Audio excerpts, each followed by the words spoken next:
Okay, so I'm just going to use this video to show you how to create a form in Google Drive. So the first thing you're going to do is make sure that you're logged in here. If you're not, you can click on the sign in and you'll be able to sign right into your account.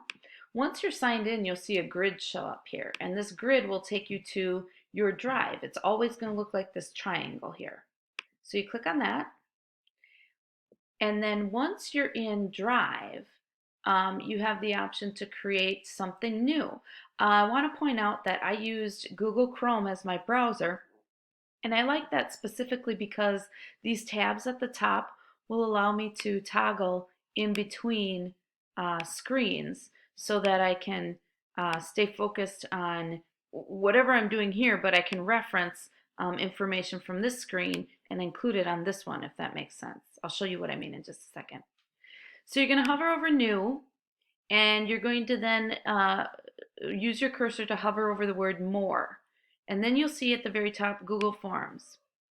You're going to click on this to open a new one. Now there's a way to change the color and everything, but for the purpose of this, we're just going to type in our title. Dr. Price on empowering and protecting your family.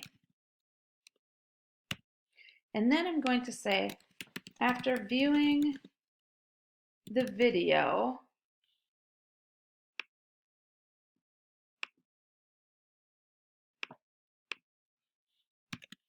use this form to enter my responses to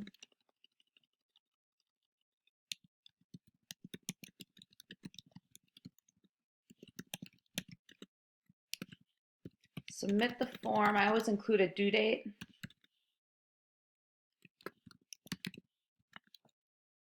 By Thursday, April, let me quick check my calendar here. That will be April 16th.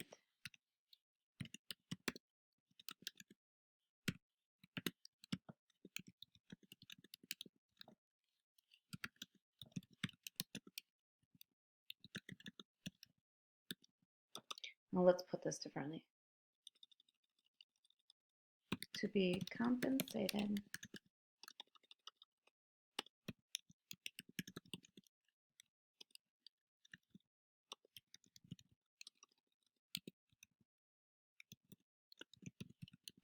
okay.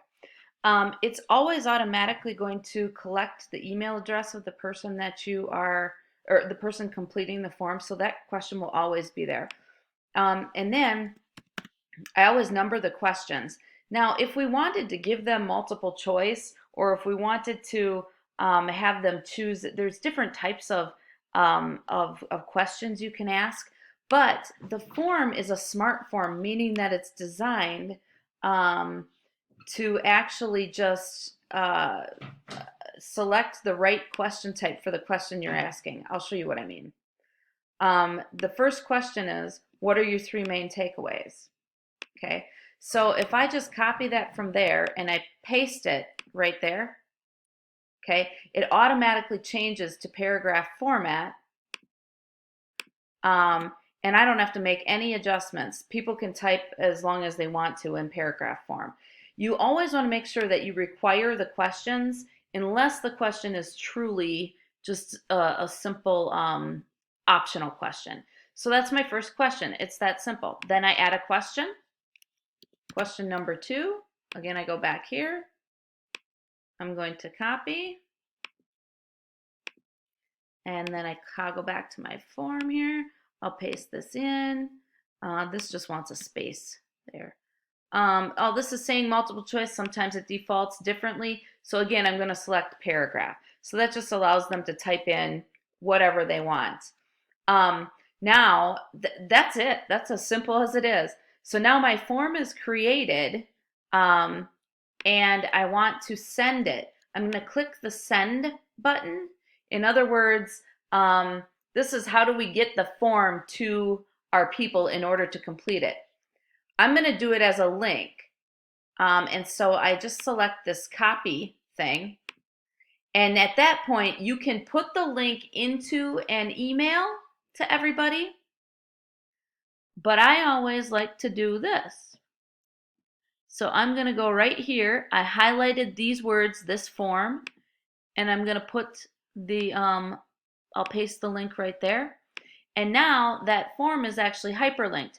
So what they can do is they can go back to the agenda to complete the form, or else when you send out the email, you can simply come back to this agenda, highlight this whole thing just like that, go into your email,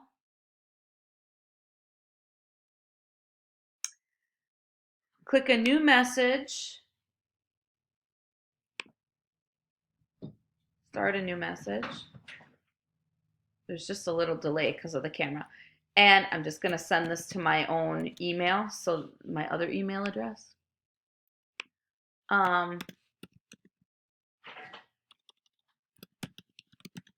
Virtual training, week of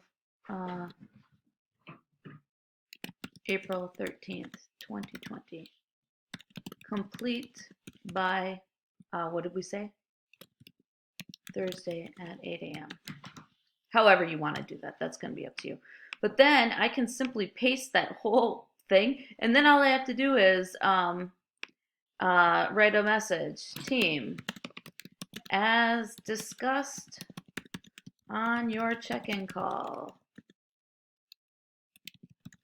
please complete item number 1 by Thursday, April, what do we say? 14th? No, 16th.